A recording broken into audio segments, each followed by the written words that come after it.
नमस्कार, बहुत स्वागत है आपका न्यूज़ 18 के डिजिटल प्लेटफॉर्म पर। मैं हूं प्रशांत कटारे और बात आज नीतीश की भावी कैबिनेट की।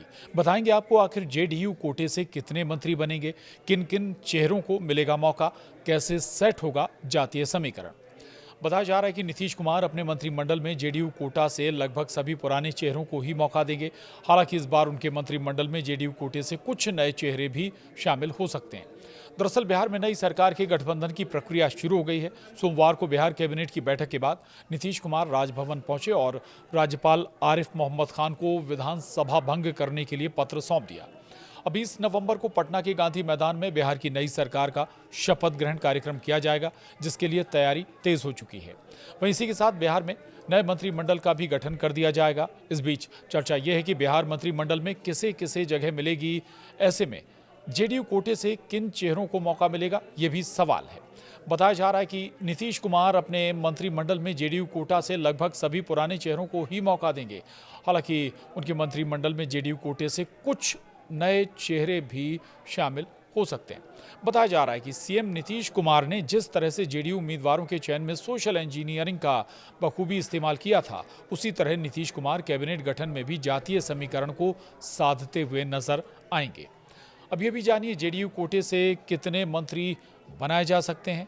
दरअसल नीतीश कुमार सामाजिक समीकरण के लिए जाने जाते हैं। इसकी तस्वीर 2025 में जेडीयू उम्मीदवार की लिस्ट देखने को मिली थी। बिहार चुनाव 2025 में नीतीश कुमार ने तमाम जातीय समीकरण को साध लिया था। अब कुछ ऐसा ही समीकरण अपने मंत्रिमंडल में भी दिखा सकते हैं, जो बेहद दिलचस्प होगा। नीतीश कुमार की पार्टी जेडीयू से इस बार 85 विधायक जीत कर आए हैं। ऐसे में जेडीयू कोटे से 13 या 14 विधायक मंत्री बन सकते हैं। नीतीश कुमार के मंत्रिमंडल में जो जातीय समीकरण हो सकता है वो कुछ इस तरह से है।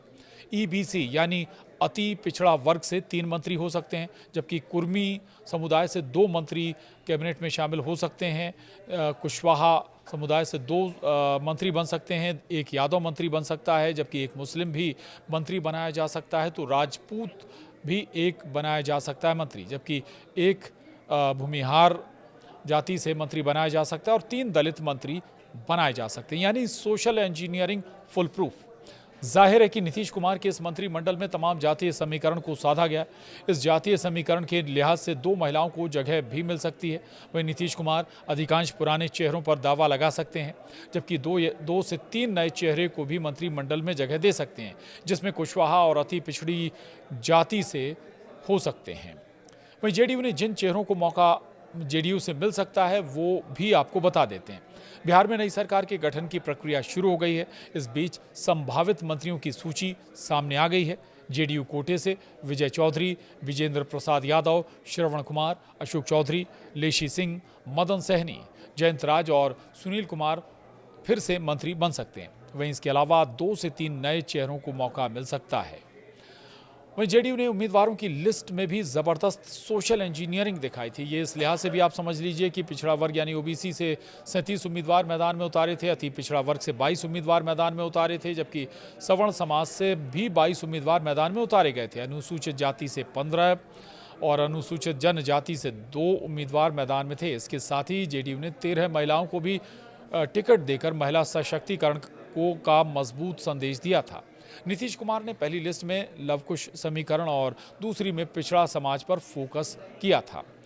नीतीश की सोशल इंजीनियरिंग का पुराना इतिहास रहा है। नीतीश कुमार के राजनीतिक जीवन की सबसे बड़ी ताकत रही उनकी सोशल इंजीनियरिंग।